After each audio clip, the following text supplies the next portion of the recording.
ಇಡೀ ಚಿತ್ರಕ್ಕೆ ಮತ್ತೆ ಎದುರಾಗ್ತಾ ಇದೆ ಸಂಕಷ್ಟ. ಪ್ರೇಮ್ ನಿರ್ದೇಶನದ ಚಿತ್ರ ಇದು. ಧ್ರುವ ಸರ್ಜಾ ಅಭಿನಯದ ಸಿನಿಮಾ. ಕೆಡಿ ಚಿತ್ರಕ್ಕೆ ಮತ್ತೆ ಸಂಕಷ್ಟ ಎದುರಾಗ್ತಾ ಇದೆ. ಬಾಂಬೆ ಸೆನ್ಸಾರ್ ಮಂಡಳಿಯಿಂದ ಬಿಗ್ ಶಾಕ್ ಎದುರಾಗಿದೆ.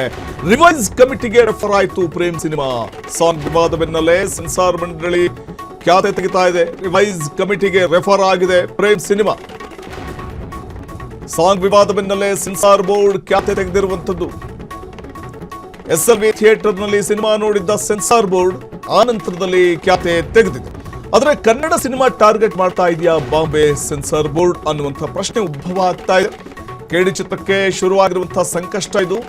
ಬಾಂಬೆ ಸೆನ್ಸಾರ್ ಮಂಡಳಿ ಬಿಗ್ ಶಾಕ್ ಕೊಟ್ಟಿದೆ. ರಿವೈಸ್ ಕಮಿಟಿಗೆ ರೆಫರ್ ಆಯಿತು ನಿರ್ದೇಶಕ ಪ್ರೇಮ್ ಸಿನಿಮಾ. ಸಾಂಗ್ ವಿವಾದ ಬೆನ್ನಲ್ಲೇ ಸೆನ್ಸಾರ್ ಬೋರ್ಡ್ ಈ ಮೂಲಕ ಖ್ಯಾತಿಯನ್ನ ತೆಗೆದಿದೆಯಾ. SLV ಥಿಯೇಟರ್ನಲ್ಲಿ ಸಿನಿಮಾ ನೋಡಿದ್ದಂತಹ ಬೋರ್ಡ್ ಈ ವೇಳೆ ಬಾಂಬೆ ಸೆನ್ಸಾರ್ ಬೋರ್ಡ್ ಸಿನಿಮಾ ವಿಚಾರವಾಗಿ ಮತ್ತೆ ಖ್ಯಾತೆ ತೆಗೆದಿರುವಂಥದ್ದು. ಮತ್ತಷ್ಟು ಸಂಕಷ್ಟವನ್ನು ಎದುರಿಸುವಂತ ಒಂದು ಪರಿಸ್ಥಿತಿಯಲ್ಲಿ ಕೆಡಿ ಚಿತ್ರ ಇದೆ. ಈ ಚಿತ್ರದಲ್ಲಿ ಘಟಾಘಟಿ ನಾಯಕ ನಟರು ಅಭಿನಯಿಸಿರುವಂಥದ್ದು ನಾವು ಕಾಣಬಹುದಾಗಿದೆ. ನಾವು ಗಮನಿಸ್ತಾ ಹೋದಂತೆ ಧ್ರುವ ಸರ್ಜಾ ಅಭಿನಯದ ಸಿನಿಮಾ ಇದು. ಪ್ರೇಮ್ ನಿರ್ದೇಶನದ ಸಿನಿಮಾ. ಸಾಂಗ್ನಿಂದ ತೀವ್ರ ಒಂದು ಹಲ್ಚಲ್ ಸೃಷ್ಟಿ ಮಾಡಿದಂತಹ ವಿವಾದವನ್ನ ಮೈ ಮೇಲೆ ಎಳ್ಕೊಂಡಿದ್ದಂತಹ ಒಂದು ಸಿನಿಮಾ ಇದು. ಸರ್ಸೆ ನಿನ್ನ ಸೆರಗ ಸರ್ಸೆ ಅನ್ನುವಂಥ ಹಾಡು ಭಾರಿ ವಿವಾದ ಕಾರಣ ಆಗಿ ನಂತರದಲ್ಲಿ ಡಿಲೀಟ್ ಆಗುವಂಥ ಒಂದು ಪರಿಸ್ಥಿತಿ ಕೂಡ ನಿರ್ಮಾಣ ಆಯಿತು. ಮತ್ತೆ ಪ್ರೇಮ್ ಸಾಹಿತ್ಯದ ಒಂದು ಸಾಲುಗಳು ಕೂಡ ವಿವಾದ ಕಾರಣ ಆಗಿ ಸಂಕಷ್ಟ ಆಗಿದ್ದಂತಹ ಒಂದು ಸಿನಿಮಾ ಈಗ ಮತ್ತೆ ಸಂಕಷ್ಟಕ್ಕೀಡಾಗ್ತಾ ಇದೆ. ಪ್ರೇಮ್ ಅವರ ಮ್ಯಾನೇಜರ್ ದಶಾವರ ಚಂದ್ರು ನಮ್ಮ ಜೊತೆ ಸಂಪರ್ಕದಲ್ಲಿದ್ದಾರೆ ದೂರವಾಣಿ ಮೂಲಕ. ದಶಾವರ ಚಂದ್ರು ಅವರೇ ನಮಸ್ಕಾರ. ನಮಸ್ಕಾರ ಸರ್. ಹೇಗಿದ್ದೀರಾ ಸರ್? ಚೆನ್ನಾಗಿದೆ ಸರ್. ಓಕೆ, ಏನ್ ಸರ್ ನಿಮ್ ಸಿನಿಮಾಗೆ ಕಷ್ಟಗಳ ಮೇಲೆ ಕಷ್ಟ ಎದುರಾಗ್ತಾ ಇದೆಯಲ್ಲ ಅಂತ ಸೆನ್ಸಾರ್ ಬೋರ್ಡ್ ಯಾಕೆ ಇದೀಗ ಒಂದಷ್ಟು ಸಂಕಷ್ಟವನ್ನ ತಂದೊಡ್ತಾ ಇದೆ ಸಿನಿಮಾಗೆ ಅಂತ? ಅಲ್ಲ, ಸೆನ್ಸಾರ್ ಬೋರ್ಡ್ ಸಂಕಷ್ಟ ಪಡ್ತಾ ಇದೆ ಅಂದ್ರೆ ನಾವು ಸಾಂಗ್ ಮಾಡಿದ್ವಿ ಫಸ್ಟ್ ಕಿರಿಕಿರಿ ಮಾಡಿದ್ರು. ಸಾಂಗ್ ನ ಸೆನ್ಸಾರ್ ಮಂಡಳಿ ಈಗ ಸಾಂಗ್ ಒಂದು ಸ್ವಲ್ಪ ಕಟ್ಕೊಟ್ಟು ಏನೋ ಮಾಡಿದ್ದಾರೆ. ಚೆನ್ನಾಗಿ ಕ್ಲಿಯರ್ ಆಗಿದೆ. ಸಾಂಗ್ ಏನ್ ತೊಂದರೆ ಇಲ್ಲ. ಈಗ ಮತ್ತೆ ಅದೇ ಈಗ ಸೆನ್ಸಾರ್ ಮಾರ್ಚ್ 30 ಸಿನಿಮಾ ನೋಡೋದು. ಸಿನಿಮಾ ನೋಡಿದ್ಮೇಲೆ ಒಂದು ಇಮಿಡಿಯೇಟ್ ಸರ್ಟಿಫಿಕೇಟ್ ನಮ್ಮ ಡೈರೆಕ್ಟ್ ಅಂದ್ರು ಎ ಸರ್ಟಿಫಿಕೇಟ್ ಕೇಳಿದ್ರು. ಅವರು ಎ ಸರ್ಟಿಫಿಕೇಟ್ ಆಗುತ್ತೆ ಅಂತ ಆಯ್ತು ಕೊಡಿ ಅಂತ ಒಪ್ಕೊಂಡ್ರು. ಆದ್ರೂ ಅವರು ಸರ್ಟಿಫಿಕೇಟ್ ಇಶ್ಯೂ ಮಾಡ್ತಾನೆ ಬಾಂಬೆ ಸೆನ್ಸಾರ್ ಮಂಡಳಿ ರಾಜೇಂದ್ರ ಸಿಂಗ್ ಅವರು ಏನ್ ಮಾಡಿದ್ದಾರೆ, ಇವ್ರಿಗೆ ಆಫೀಸರ್ ಇಲ್ಲಿ ಆಫೀಸರ್ 6 ಆಫೀಸರ್ ರಜಾ ಹಾಕಿದ್ದಾರೆ. ಅದು ಇವರು ರಿಪೋರ್ಟ್ ಮಾಡಿದ್ದಾರೆ. ಆ ರಿಪೋರ್ಟ್ ಪ್ರಕಾರ ಅವ್ರಿಗೆ ಸೆನ್ಸರ್ ರಿಪೋರ್ಟ್ ಸೆನ್ಸರ್ ಸರ್ಟಿಫಿಕೇಟ್ ಕೊಡಬೇಕಿತ್ತು, ಕೊಟ್ಟಿಲ್ಲ. ಅಲ್ಲ, ಯಾಕೆ ಕೊಟ್ಟಿಲ್ಲ ಅಂತ ಸಿನಿಮಾದಲ್ಲಿ ಅಂತದ್ದೇನಿದೆ ಅಂತ ಸಿನಿಮಾನ SLV ಥಿಯೇಟರ್ ಅಲ್ಲಿ ನೋಡಿದೆ ಬೋರ್ಡ್. ಸೊ ಹೀಗಿರುವಾಗ ಸರ್ಟಿಫಿಕೇಟ್ ಕೊಡ್ಲಿಕ್ಕೆ ಹಿಂದೆ ಮುಂದೆ ನೋಡ್ತಿದೆ, ನಿರಾಕರಿಸ್ತಿದೆ ಅಂದ್ರೆ ಅಂತದ್ದೇನಿದೆ ಸಿನಿಮಾದಲ್ಲಿ ಅಂತ? ಏನು ತುಂಬಾ ಒತ್ತಡ ತರಬೇಕಾದಂತ ಪರಿಸ್ಥಿತಿ ಏನೋ ಇದೆ ಅನ್ಸುತ್ತೆ. ನಾರ್ತ್ ಕರ್ನಾಟಕದಿಂದ ಏನಾದ್ರು ಒತ್ತಡ ಬಂದಿದೆಯಾ ಏನು ಗೊತ್ತಿಲ್ಲ. ಕನ್ನಡ ಚಿತ್ರಗಳನ್ನ ಈ ತರ ಪ್ಯಾನ್ ಇಂಡಿಯಾ ಮೂವಿಗಳಿಗೆ ತೊಂದರೆ ಕೊಡ್ತಾ ಇದೆ ಅನ್ಸ್ತಾ ಇದೆ.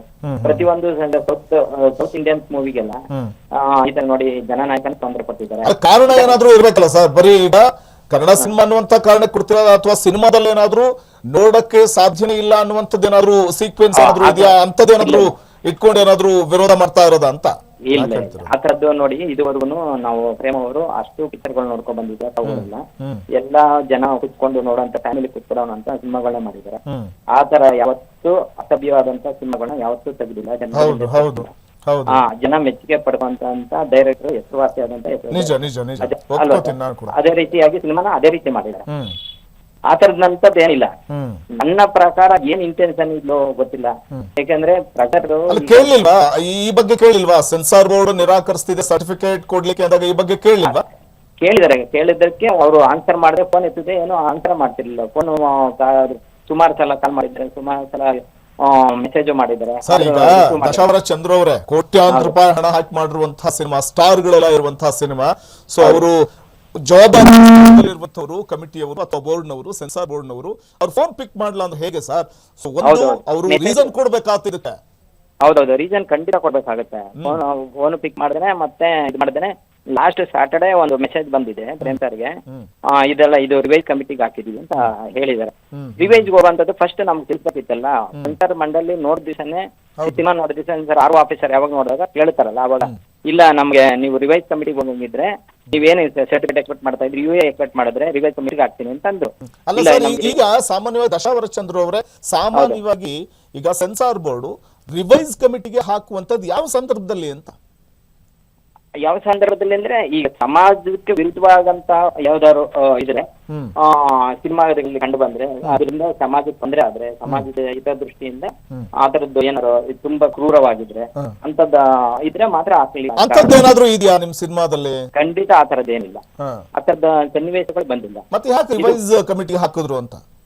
ಅದೇ ಈ ತರ ವಿಚಾರಕ್ಕೆ ಗೊತ್ತೇ ಇಲ್ಲ, ಅದು ನಮಗೆ ದಿಗ್ಭ್ರಮೆ ಆಗಿದೆ. ಯಾಕಂದ್ರೆ ಇದು ಇದ್ದಕ್ಕಿದ್ದಂಗೆ ಅದರ ರಿವೈಸ್ ಕಮಿಟಿ ನಾವೇ ಕೇಳಿದ್ರೆ ನಾವು ಕೊಡಿ, ನಾವು ಹೋಗ್ಬೋದು ಸರ್ಟಿಫಿಕೇಟ್ ಅಲ್ಲಿಂದ ನೋಡ್ಕೊಂಡು ಹೋಗೋದು ಅಂತ ಅಂದ್ರೂ ಕೂಡ ಆತರ ಕೇಳ್ಕೊಂತಿದ್ವಿ. ಆ ತರ ಕೊಟ್ಟೇ ಇಲ್ವಲ್ಲ, ಇಲ್ಲೇ ಸರ್ಟಿಫಿಕೇಟ್ ಕೊಡ್ತೀನಿ ಅಂದಿದಾರಲ್ಲ, ನಾವು ಕೇಳೋ ಸರ್ಟಿಫಿಕೇಟ್ ಅವರು ಹೇಳಿದ್ರೆ ಈ ತರ ಕೊಡ್ತೀವಿ ಅಂತ ಓಕೆ ಅಂದ್ವಿ. ಆದ್ರೂ ಈ ತರ ಮಾಡಿದಾರೆ ಅನ್ನೋದೇ ವಿಷಯ ನಮ್ಗೆ ದಿಗ್ಭ್ರಮೆ ಆಗಿದೆ. ಅಲ್ಲ, ಈಗ KGF ನಂತರದಲ್ಲಿ ಕನ್ನಡ ಸಿನಿಮಾಗಳು ಅಂತಾರಾಷ್ಟ್ರೀಯ ಮಟ್ಟದಲ್ಲಿ ಸೌಂಡ್ ಮಾಡ್ತಾ ಇವೆ. ಸೊ ಬಾಲಿವುಡ್ ನಲ್ಲೂ ಕೂಡ ಬಾಲಿವುಡ್ ಸಿನಿಮಾಗಳನ್ನು ಮೀರಿಸ್ತಾ ಇವೆ.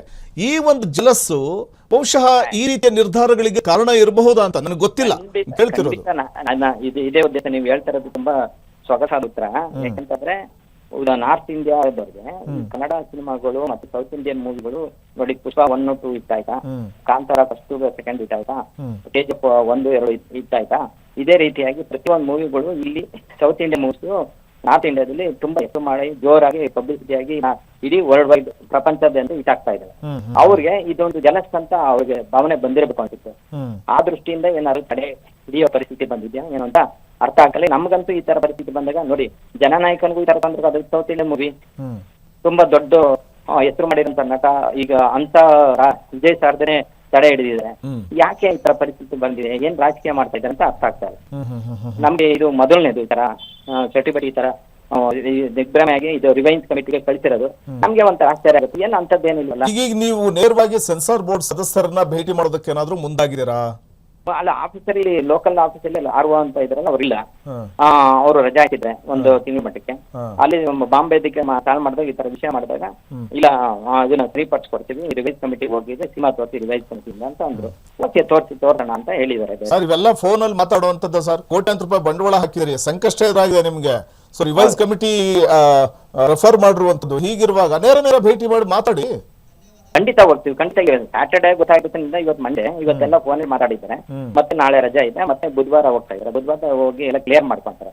ಆದ್ರೂ ಒನ್ ಡೇಗೆನೆಲ್ಲ ಸಮಸ್ಯೆನು ಫೋನಲ್ಲಿ ಅಂದ್ರೆ ಸಡನ್ ಹೋಗಕ್ಕಾಗಲ್ಲ, ವಿಷಯ ಎಲ್ಲ ತಿಳ್ಕೊಂಡು ಹೋಗ್ಬೇಕಲ್ವಾ. ಒಂದ್ ದಿವಸ ಆಗಿರೋದ್ರಿಂದ ಇವತ್ತು ಮಂಡೇ ಆಗಿದೆ, ನಾಳೆ ರಜಾ ಇದೆ. ವೆಡ್ನೆಸ್ಡೇ ಇಂದ ಮುಂದಿನ ಕೆಲಸ ಎಲ್ಲ ಮಾಡ್ತಾರೆ. ತೊಂದರೆ ಆಗಲ್ಲ.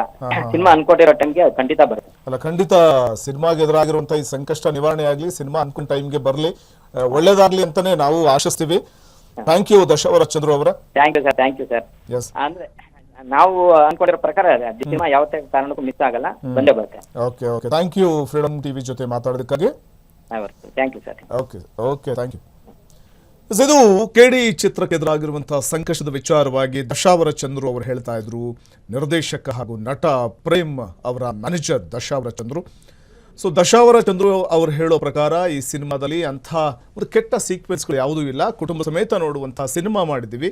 ಸೊ ಹೀಗಿರುವಾಗ ಇಲ್ಲದ ನೆಪಗಳನ್ನು ಹೇಳಿ ಅಲ್ಲಿನ ಬಾಲಿವುಡ್ನ ಒಂದು ಬೋರ್ಡ್ ಏನಿದೆ, ಸೆನ್ಸಾರ್ ಬೋರ್ಡ್, ರಿವೈಸ್ ಕಮಿಟಿಗೆ ರೆಫರ್ ಮಾಡಿರುವಂಥದ್ದೇ ನಮಗೆ ಆಶ್ಚರ್ಯವನ್ನು ತರ್ತಾ ಇದೆ.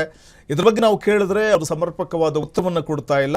ನಾವು ಫೋನ್ ಮೂಲಕ ಅವರನ್ನು ಸಂಪರ್ಕಿಸುವಂಥ ಪ್ರಯತ್ನ ಮಾಡಿದ್ವಿ. ಖಂಡಿತವಾಗ್ಲೂ ನಾಳೆ ಅಥವಾ ನಾಡಿದ್ದು ನಾವು ಅಥವಾ ಬುಧವಾರದೊಳಗಡೆ ನೇರವಾಗಿ ಭೇಟಿ ಮಾಡಿ ಈ ಬಗ್ಗೆ ಮಾತಾಡ್ತೀರಿ ಅನ್ನುವಂಥ ಮಾತನ್ನು ಹೇಳ್ತಾ ಇದ್ರು. ಆದರೆ ಒಂದಷ್ಟು ಸಂದೇಹಗಳು ಮೂಡುವಂಥದ್ದು, ಕನ್ನಡ ಸಿನಿಮಾಗಳು ಬಾಲಿವುಡ್ ಲೆವೆಲ್ಗೆ ರೀಚ್ ಆಗ್ತಾ ಇದೆ, ಅಂತಾರಾಷ್ಟ್ರೀಯ ಮಟ್ಟದವರೆಗೂ ಕೂಡ ರೀಚ್ ಆಗ್ತಾ ಇದೆ. ಅಲ್ಲಿ ನಮ್ಮ ಸಿನಿಮಾಗಳನ್ನ ಅಪ್ಪಿಕೊಳ್ತಾ ಇದ್ದಾರೆ. ಸೊ ಅಂಥದ್ರಲ್ಲಿ KD ಸಿನಿಮಾ ಕೂಡ ಒಂದು ದೊಡ್ಡ ಮಟ್ಟದಲ್ಲಿ ರಿಲೀಸ್ ಆಗ್ತಾ ಇದೆ, ಪ್ಯಾನ್ ಇಂಡಿಯಾ ಮೂವಿ. ಸೊ ಇದು ಬಾಲಿವುಡ್ ಲೆವೆಲ್ಗೆ ಕನ್ನಡ ಸಿನಿಮಾಗಳು ಫೈಟ್ ಕೊಡ್ತಾ ಇವೆ ಅನ್ನುವಂಥದ್ದನ್ನ ಅರಗಿಸ್ಕೊಳ್ಳೋದಕ್ಕೆ ಸಾಧ್ಯ ಆಗ್ತಾ ಇಲ್ವಾ ಸೆನ್ಸಾರ್ ಬೋರ್ಡ್ಗೆ, ಬಾಲಿವುಡ್ನ ಸೆನ್ಸಾರ್ ಬೋರ್ಡ್ಗೆ ಅನ್ನುವಂಥ ಪ್ರಶ್ನೆ ಕೂಡ ಸಾಮಾನ್ಯ ಜನರಲ್ಲೂ ಕೂಡ ಮೂಡುತ್ತೆ. ಸೊ ಅಲ್ಲಿ ಸೆನ್ಸಾರ್ ಬೋರ್ಡ್ ರಿವೈಸ್ ಕಮಿಟಿಗೆ ರೆಫರ್ ಮಾಡುತ್ತೆ ಅಂತಂದ್ರೆ ಏನಿದೆ ಅದರಲ್ಲಿ? ಅಂಥ ಸೀಕ್ವೆನ್ಸ್ಗಳು, ಕೆಟ್ಟ ಸೀಕ್ವೆನ್ಸ್ಗಳು ಏನೂ ಇಲ್ಲ, ಕುಟುಂಬ ಸಮೇತ ಕೂತ್ಕೊಂಡು ನೋಡುವಂಥ ಸಿನಿಮಾ ಅಂತಂದಾಗ ಸೊ ವಿನಾಕಾರಣವಾಗಿ ತಗಾದೆ ತೆಗೆಯುತ್ತಾ ಸೆನ್ಸಾರ್ ಬೋರ್ಡ್? ಅದಕ್ಕೆ ಒಂದಷ್ಟು ನಿಯಮಗಳು ಇದ್ದೇ ಇರುತ್ತೆ, ಒಂದಷ್ಟು ನಿಯಮಾವಳಿಗಳು ಇದ್ದೇ ಇರುತ್ತೆ ಅದಕ್ಕೆ ಅಂತ. ಸೊ ಹೀಗಿರುವಾಗ ಅಲ್ಲಿ ಸರ್ಟಿಫಿಕೇಟ್, UA ಸರ್ಟಿಫಿಕೇಟ್ ಕೂಡ ಕೇಳಿರುವಂಥದ್ದು. ಸೊ ಇದರ ನಡುವೆ ಸಿನಿಮಾ ಕುರಿತಾಗಿ ಒಂದು ಸಮರ್ಪಕವಾದಂಥ ಒಂದು ಉತ್ತರವನ್ನು ಕೊಡಬೇಕಲ್ಲ, ರಿವೈಸ್ ಕಮಿಟಿಗೆ ರೆಫರ್ ಮಾಡ್ತೀವಿ ಅಂದಾಗ. ಸೊ ಈ ಕುರಿತಾಗಿ ಬುಧವಾರದೊಳಗೆ ನಮಗೂ ಒಂದಷ್ಟು ಕ್ಲಾರಿಟಿ ಸಿಗುತ್ತೆ ಅನ್ನುವಂಥ ಮಾತನ್ನ ದಶಾವರ ಚಂದ್ರು ಅವರು ಹೇಳ್ತಾ ಇದ್ರು, ಪ್ರೈಮ್ ಮ್ಯಾನೇಜರ್. ಸರ್ಸೆ ಸರ್ಗಾ ಸರ್ಸೆ ಅನ್ನುವಂಥ ಹಾಡಿನ ವಿಚಾರವಾಗಿ ಭಾರೀ ಸದ್ದು ಮಾಡಿದ, ವಿವಾದವನ್ನು ಮೈಮೇಲೆ ಎಳ್ಕೊಂಡಿದ್ದಂಥ ಈ ಚಿತ್ರ ಪ್ರೇಮ್ ಅವರ ಸಾಹಿತ್ಯದ ಕುರಿತಾಗಿ ತೀವ್ರ ಆಕ್ರೋಶಗಳು ವ್ಯಕ್ತವಾಗಿ ಯೂಟ್ಯೂಬ್ನಿಂದ ಸಾಂಗ್ನೇ ಡಿಲೀಟ್ ಮಾಡುವಂಥ ಒಂದು ಪರಿಸ್ಥಿತಿ ಎದುರಾಗಿದ್ದಂಥ ಈ ಸಿನಿಮಾಗೆ ಈಗ ಮತ್ತೆ ಸಂಕಷ್ಟ ಎದುರಾಗ್ತಾ ಇದೆ ಅಂತಂದಾಗ ಅಂಥದ್ದೇನಿದೆ ಸಿನಿಮಾದಲ್ಲಿ ಆ ಥರದ್ದೇನೂ ಇಲ್ಲ, ಎಲ್ಲರೂ ಕೂಡ ಕುಟುಂಬ ಸಮೇತ ಕುತ್ಕೊಂಡು ನೋಡಬೇಕಾದಂಥ ಸಿನಿಮಾ ಅನ್ನೋದಾದ್ರೆ ಅಲ್ಲಿನ ಬಾಂಬೆ ಸೆನ್ಸಾರ್ ಮಂಡಳಿ ಯಾಕೆ ರಿವೈಸ್ ಕಮಿಟಿಗೆ ರೆಫರ್ ಮಾಡಿದೆ ಈ ಸಿನಿಮಾವನ್ನು ಅನ್ನುವಂಥದ್ದು ಕೂಡ ಒಂದು ರೀತಿಯಾಗಿ ಪ್ರಶ್ನೆಗಳನ್ನ ಹುಟ್ಟು ಹಾಕ್ತಾ ಇದೆ. ಅಥವಾ ಕನ್ನಡ ಸಿನಿಮಾಗಳು ಅಂತಾರಾಷ್ಟ್ರೀಯ ಮಟ್ಟಕ್ಕೆ ಬೆಳೀತಾ ಇರುವಂಥದ್ದು, ಬಾಲಿವುಡ್ ಲೆವೆಲ್ಗೆ ಫೈಟ್ ಕೊಡುವಂತಹ ಸಿನಿಮಾಗಳು ಕನ್ನಡದಲ್ಲೂ ತಯಾರಾಗ್ತಾ ಇದೆ, ಅಂಥ ನಟರು ನಮ್ಮಲ್ಲೂ ಕೂಡ ಇದ್ದೀವಿ ಅಂತ ನಾವು ಹೆಮ್ಮೆಯಿಂದ ಹೇಳ್ಕೊಳ್ತಾ ಇರುವಂತಹ ಸಂದರ್ಭದಲ್ಲೇ ಇಂಥ ಒಂದಷ್ಟು ಕ್ಷುಲ್ಲಕ ವಿಚಾರಗಳಿಗೆ ಅಲ್ಲಿನ ಸೆನ್ಸಾರ್ ಬೋರ್ಡ್ ಸಿನಿಮಾನ ಒಂದು ಕಡೆ ಸರ್ಟಿಫಿಕೇಟ್ ಕೊಡಲಿಕ್ಕೆ ಹಿಂದೆ ಮುಂದೆ ನೋಡ್ತಾ ಇರುವಂಥದ್ದು, ರಿವೈಸ್ ಕಮಿಟಿಗೆ ರೆಫರ್ ಮಾಡುವಂಥದ್ದು, ಇವೆಲ್ಲವೂ ಕೂಡ ಸಾಕಷ್ಟು ರೀತಿಯ ಚರ್ಚೆಯನ್ನು ಹುಟ್ಟು ಹಾಕ್ತಾ ಇದೆ. ಹಾಗಾಗಿ ಕಾದು ನೋಡಬೇಕು. ನಂತರದಲ್ಲಿ ಬಹುಶಃ ನಾಳೆ ಅಥವಾ ನಾಡಿದ್ರಲ್ಲಿ ಈ ಎಲ್ಲ ಸಂಕಷ್ಟಗಳಿಂದ ಪಾರಾಗುತ್ತಾ ಸಿನಿಮಾ ಅಂದುಕೊಂಡ ಡೇಟ್ಗೆ ರಿಲೀಸ್ ಆಗುವಂಥ ಒಂದು ನಿಟ್ಟಲ್ಲಿ ಸಿನಿಮಾ ತಂಡ ಒಂದು ಸಿದ್ಧತೆಗಳನ್ನ ಮಾಡಿಕೊಂಡಿದೆ. ಸೊ ಆ ಸಿದ್ಧತೆಗಳ ಅನ್ವಯವೇ ಅಂದುಕೊಂಡ ಡೇಟ್ಗೆ ರಿಲೀಸ್ ಆಗ್ತಾ ಅನ್ನುವಂಥದ್ದನ್ನು ಕಾದು ನೋಡಬೇಕು. ಕನ್ನಡ ಸಿನಿಮಾಗಳು ಅಂತಾರಾಷ್ಟ್ರೀಯ ಮಟ್ಟದಲ್ಲಿ ಭಾರಿ ಸದ್ದು ಮಾಡ್ತಾ ಇರುವಂಥದ್ದು, ಅದೇ ರೀತಿ KD ಚಿತ್ರ ಕೂಡ ಭಾರಿ ಸದ್ದು ಮಾಡ್ತಾ ಇದೆ. ಧ್ರುವ ಸರ್ಜಾ ನಟನೆಯ ಈ ಚಿತ್ರದಲ್ಲಿ ಬಾಲಿವುಡ್ನ ಮತ್ತೊಬ್ಬ ಸ್ಟಾರ್ ನಟ ಅಂತಂದ್ರೆ ಅದು ಸುನಿಲ್ ದತ್ ಅವರು ಕೂಡ ಆಕ್ಟ್ ಮಾಡಿದ್ದಾರೆ. ಸೊ ಹಾಗಾಗಿ ಆ ಒಂದು ಚಿತ್ರ ಸಾಕಷ್ಟು ಕುತೂಹಲವನ್ನು ಮೂಡಿಸ್ತಾ ಇದೆ. ಎಲ್ಲಕ್ಕಿಂತ ಹೆಚ್ಚಾಗಿ ಪ್ರೇಮ್ ಅವರ ನಿರ್ದೇಶನದ ಸಿನಿಮಾ ಅಂದಾಗ ಒಂದು ಕುತೂಹಲ ಇದ್ದೇ ಇರುತ್ತೆ. ಸಾಮಾನ್ಯವಾಗಿ ಅವರ ಸಿನಿಮಾಗಳಲ್ಲಿ ತಾಯಿ ಸೆಂಟಿಮೆಂಟ್ ಇರುತ್ತೆ ಅಂತ ನಾವು ನೋಡ್ತಿರ್ತೀವಿ. ಆದರೆ ಈ ಚಿತ್ರದಲ್ಲಿ ಯಾವ ಕಥೆ ಇಟ್ಟಿದ್ದಾರೆ, ಯಾವ ಕಥೆಯನ್ನು ಇಟ್ಟಿದ್ದಾರೆ ಈ ಸಿನಿಮಾದ ಸ್ಟೋರಿ ಏನು ಅನ್ನುವಂಥದ್ದು ಕುತೂಹಲ ಮೂಡಿಸ್ತಾ ಇದೆ. ಮತ್ತೆ ಸಾಮಾನ್ಯವಾಗಿ ಪ್ರೇಮ್ ಅವರ ಸಿನಿಮಾದಲ್ಲಿ ಹಾಡುಗಳಿಗಂತೂ ಅದ್ಭುತವಾದಂಥ ಮನೋರಂಜನೆಯನ್ನು ಕೊಡ್ತವೆ ಹಾಡುಗಳು. ಹಾಗಾಗಿ ಈ ಸಿನಿಮಾ ಕುರಿತು ಕುತೂಹಲ ಇದೆ. ನೋಡೋಣ ಈ ಒಂದು ಎದುರಾಗಿರುವಂಥ ಸಂಕಷ್ಟ ಇದೆಯಲ್ಲ, ಬಾಂಬೆ ಸೆನ್ಸಾರ್ ಬೋರ್ಡ್ ಈ ಸಂಕಷ್ಟವನ್ನು ನಿವಾರಣೆ ಮಾಡುತ್ತಾ ಅದು ನೋಡಬೇಕು. ಕ್ಷಣ ಕ್ಷಣದ ಸುದ್ದಿಗಳಿಗಾಗಿ ಫ್ರೀಡಂ ಟಿವಿ ಸಬ್ಸ್ಕ್ರೈಬ್ ಮಾಡಿ, ಲೈಕ್ ಮಾಡಿ ಹಾಗೂ ಫಾಲೋ ಮಾಡಿ. ಹೊಸ ಸುದ್ದಿಗಳ ನೋಟಿಫಿಕೇಶನ್ಗಾಗಿ ಬೆಲ್ ಐಕಾನ್ ಮೇಲೆ ಕ್ಲಿಕ್ ಮಾಡಿ.